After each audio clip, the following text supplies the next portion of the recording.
Not that long ago, Parramatta Eels fans had plenty to cheer about. They had winning season upon winning season. They were making the finals and had made the 2022 Grand Final. They were unlucky on that occasion, but there was plenty to look forward to. And just 18 months later, they've sacked their longest serving coach in club history. Let's say things have not really gone to plan, and Gutho and the boys have not had a good time of it. In this video, I'm going to discuss the candidates that are being considered for this Parramatta Eels job. I will take you through who I believe will get the job, who I believe deserves the job, and everything in between. Let's get into it.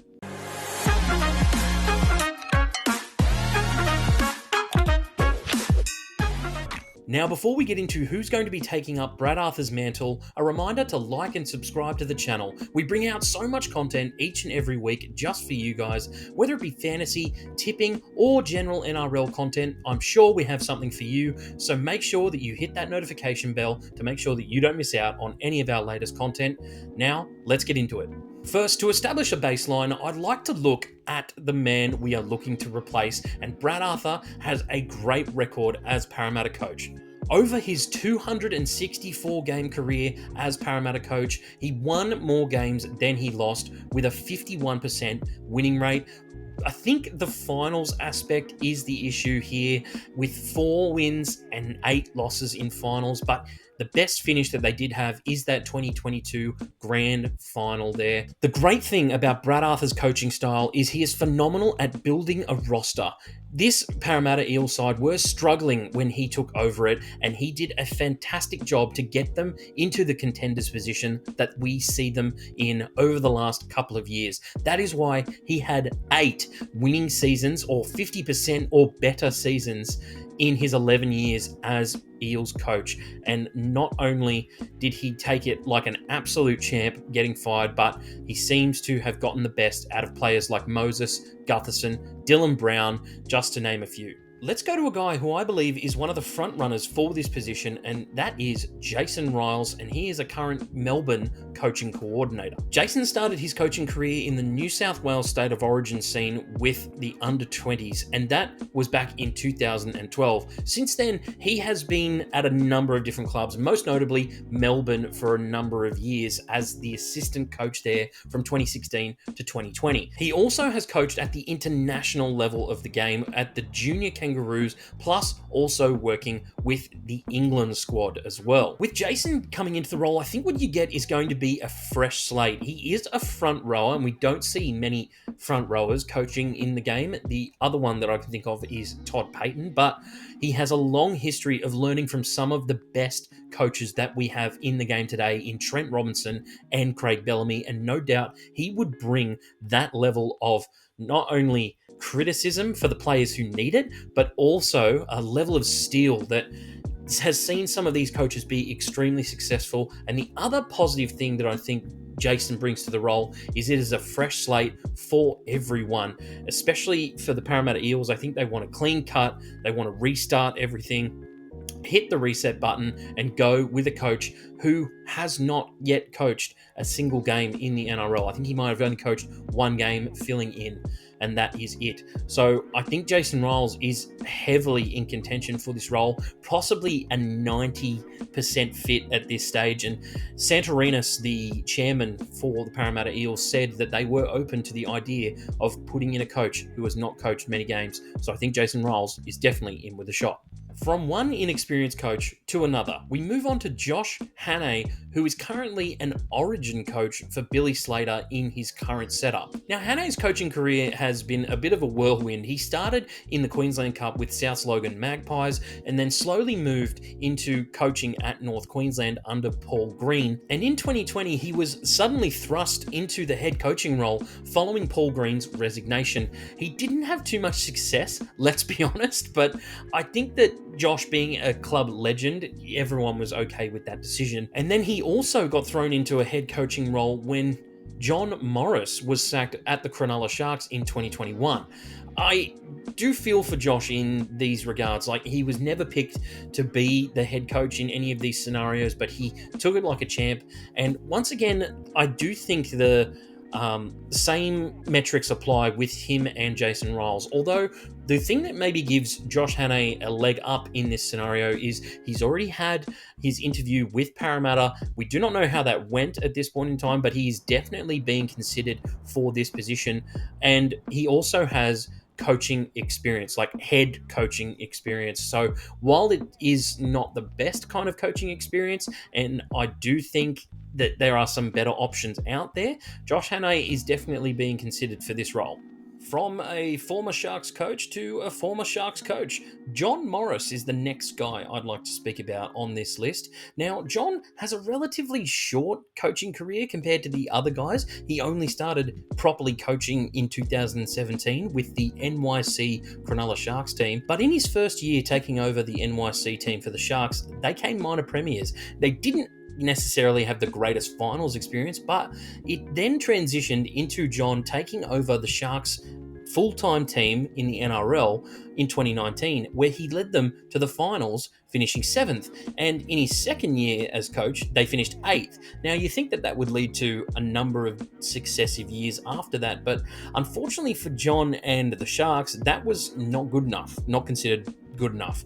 They then moved on to Josh Hannay, as I spoke about, and then Craig Fitzgibbon took over when he came to the club. For John, he's bounced around a little bit after that, going to the South Sydney Rabbitohs, being an assistant coach there under Jason Demetriou, and then had a falling out along with Sam Burgz with Jason around player standards and training efforts. I just think that John is a guy who speaks his mind, and he's now an assistant coach with Benji Marshall at the West Tigers. But to me, I think that's a very interim role for John. His next step is somewhere else out there, and it could be this job at the Parramatta Eels. He is a former player at Parramatta, so he understands the way that club works and what it takes to be successful at the club.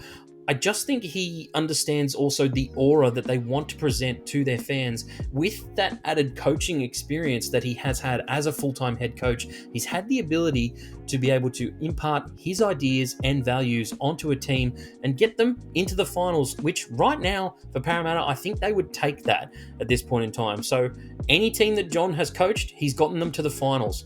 And for Parramatta, I think that is something that could be desperately needed, and it would be a nice clean slate for them.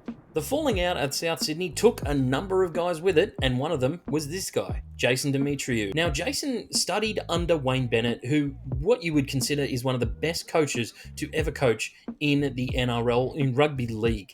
And as a matter of fact, and you'd think that he would have picked up a few different tips and tricks from Wayne. And I gotta say for Jason, a lot of the negative started in last year's competition from about round 11 onwards. He has a 29-29 record coaching in the NRL right now, and I think a lot of that has to do with the form over the last couple of years, and I think he lost the locker room. A lot of the players didn't believe in him. A lot of the players, he couldn't handle the big personalities, and that is the one thing that I worry about with Jason potentially taking on another job and moving to a club that, you know, has a few big players in it who like to speak their mind, like to have their opinions heard. In Mitch Moses, Killian Gutherson, I think Dylan Brown has had some off-field things to deal with. I'm not sure RCG isn't very quietly spoken as well. Whilst I do think that Jason is a good coach and will find a position somewhere else, I do not think it is right for him at Parramatta right now, just with the type of guys that they have on their roster, and with Lomax coming in next year as well, another big personality. I just think that he needs a break from a few guys like that, maybe a coaching job out at the reserve level of the game. He's done a lot of that in his career, most notably at the Illawarra Cutters, but I just think that Jason will find his niche. It's just not at Parramatta right now. And now for some heavy hitters. One guy who is being linked with this job, and I cannot believe that it is the case, is Michael Cheika, the former Wallabies coach. Now, Cheika's got a link to rugby league, being an assistant coach in 2020 for the Roosters, but he's also coached the Lebanon team at the most recent World Cup. And I gotta say that kind of lends to me a little bit of insight into the sense that coaching Lebanon, he would have had to deal with Mitchell Moses, guys like Jacob Carraz. So he has coached these guys previously in the NRL and does know what it takes. My only real big gripe with Michael Checker is that he hasn't been a full-time coach for a team playing a regular season since he used to coach the Waratahs. It's all been very international based, but that lends himself to being a positive in the sense that he knows how to deal with big personalities, big games, and a lot of hype. And I think that Michael Checker, whilst it would be interesting to see if he would be able to fit into the regular regime of a 27-week NRL season, I'm just not sure it's the right fit for Parramatta, although he does have some relationships with the guys like Mitchell Moses and the like, as I spoke about, but I'm just not sure Michael Checker is the right guy. The next guy is Justin Holbrook, and for Justin, we've seen what he is capable of in the NRL. There is a decent sample size there, and one thing I love to talk about with Justin Holbrook is his record in the Super League as St Helens coach, where he coached 87 games for St Helens and he only lost 17 of those games. He won 70 games as head coach. And to me, that is an unbelievable record. In his first season as head coach, they finished 9th in the league, the Titans, and he also guided them to their first win in 364 days. It was nearly a year that the Titans side had gone without a win, and Holbrook managed to break that streak. And the next year, in 2021, he guided them to the finals. They made it to that qualifying round and were one pass away from beating the Roosters. And I gotta say, the Roosters are a massive scalp to get if you can get them, especially in the final series. And I do feel like after that, he was quite unfairly judged. Like, I do think that his time at the Gold Coast probably wasn't long enough, and they seem to be quite quick-triggered for a team who's only made the finals 4 times in their nearly 20-year history. But I just think they should have given Justin a bit more time, and I think that he'd be a great fit at Parramatta. He's really good at working with a roster that doesn't have much to work with, and I think with the players that they currently have, they have a couple of genuine stars in their roster right now, and he could really use that to his advantage and get them to the winning football that the Eels need to be playing. And for Justin, I think it'll be a little bit of a nice redemption story, and I really like him for this Eels role if they can get him. Last but certainly not least is current Blues coach Michael Maguire. Now, Madge is the only genuine premiership winner left on this list, and I've got to say his coaching record is extremely good for a guy who spent a couple of years coaching the Tigers. He has a 55% win record as a coach, but that does include some games that he coached in the Super League with Wigan, where he coached 70 games and won 53 with a 76% winning record. I do think that Madge is a phenomenal candidate for this position, just in the sense that he wasn't good at building a roster or not having much to work with. Whereas with Parramatta, they're not that far removed from that almost premiership winning season 2 years ago.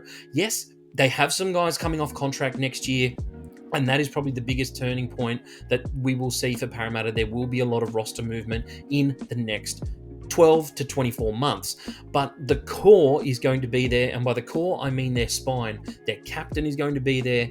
Mitchell Moses is locked up for another, I think it's 5 or 6 years. We've got Dylan Brown as well, and they're just lacking that little bit of extra effort in the hooking department. I do not think the options they have there at the moment are good enough, but Madge is one of those guys who, if you give him a decent roster to work with, he can produce gold, and we've seen it with that South Sydney side in 2014. He led them to the promised land. They got their first premiership win in over 30 years, and Madge was the genius behind it all. So that's it for the video, guys. Let me know who you think is going to take up Brad Arthur's mantle. Please make sure that you like and subscribe to the channel. We bring out so much content each and every week, and I'll catch you on the next one.